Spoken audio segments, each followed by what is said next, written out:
Sir क्या INS Kochi फिर एक बार सर्च ऑपरेशन करेगा अंदर जाके फिर एक बार लैंड होगा? Kochi will always be ready. We were ready on the 17th, ready to move in 1 hour. Should we get orders, we'll be ready to move again. There is no issue. Information about the missing persons who are still not been located? Sorry, say again? Any information about the missing persons who are still not been located? Well, the search is still on. We are doing the search to the best of our abilities. You'll appreciate that the area now is bigger because the area, as you see, weather is improved now. Hopefully, we can get some results. Sir, what are the other resources which are still at sea for the search operation? Yeah, like I mentioned, we have 6 ships still out at sea, and at least I'm sure a couple of aircraft, fixed wing and rotary wing. So we have P8s out who are flying. We've got helicopters in air, all looking out at this point. Sir आपसे संभव हो पाता है कोई हिंदी में थोड़ा brief कर दीजिए सभी को थोड़ा सा हिंदी में चाइनीज के लिए। अच्छा, कितनी तो कठिन परिस्थिति थी, कैसा खराब? देखिए, साइक्लोन जब आता है तो किसी भी जहाज़ के लिए समुद्र में ऑपरेट करना काफ़ी चैलेंजिंग होता है। ये जो साइक्लोन निकला था मुंबई से, यहाँ पे हवा की जो रफ्तार थी वो कम से कम 100 किलोमीटर पर आवर के हिसाब से चल रही थी, और समुद्र में जो हमारी लहरें हैं वो कम से कम 9-10 मीटर की हाइट की ऊंचाई पे चलती है।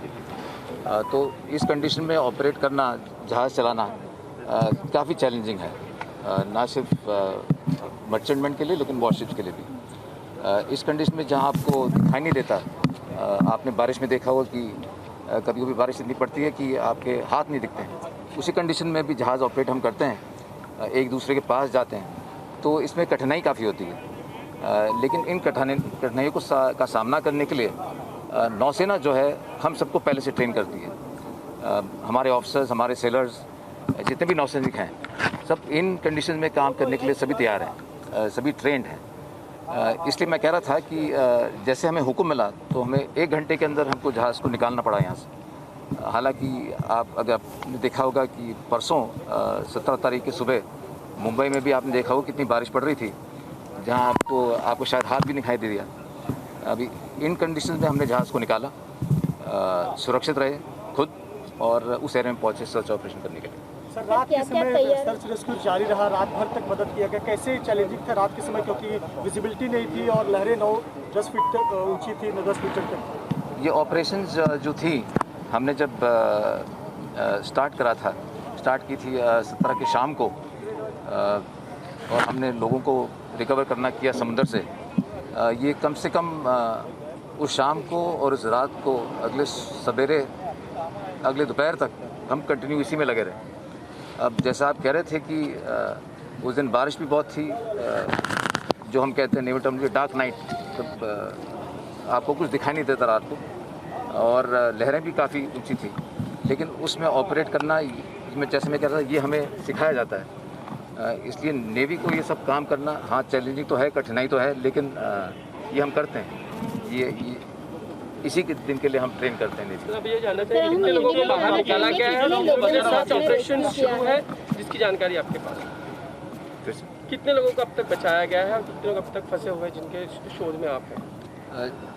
125 लोग को हम कोची पे ले आए हैं, और 61 लोग और हैं, 61 और हैं जो बाकी जहाज़ में, जो भी और भी यहाँ पे शोर में आके पहुँचेंगे। सर अभी भी सर कुल कितने रिसोर्सेज अभी भी सी पे हैं और रेस्क्यू ऑपरेशन जारी रखे हुए हैं?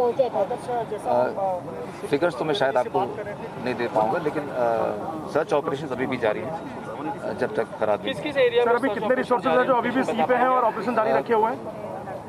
ये ऑपरेशंस, देखिए, ये प्लान करने का तरीका होता है।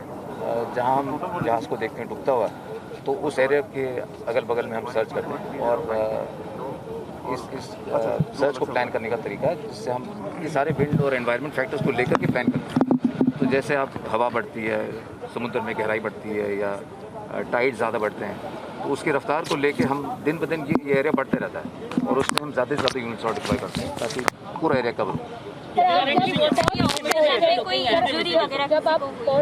नहीं, जितने भी लोग हमने रिकवर किए थे, देखिए, अगर आदमी पानी में गिर रहा है आदमी, तो ये तो गिवन है कि थोड़ी तो चोट तो लगेगी। समुद्र में आप आखिरकार गिर रहे हैं और रिकवर भी कर रहे हैं, तो थोड़ी प्रॉब्लम्स तो होंगी, लेकिन खुशी की बात यह है कि किसी भी आदमी को कोई गहरी चोट नहीं लगी। जहाज़ पे हमारे जो मेडिकल स्टाफ है, डॉक्टर्स हैं और मेडिकल असिस्टेंट्स हैं, सब ने हर आदमी का इलाज किया। ऑन बोर्ड जैसे आए थे और सबको थोड़ा बहुत मेडिकल ट्रीटमेंट दे करके उनको हमने उनका देखभाल किया।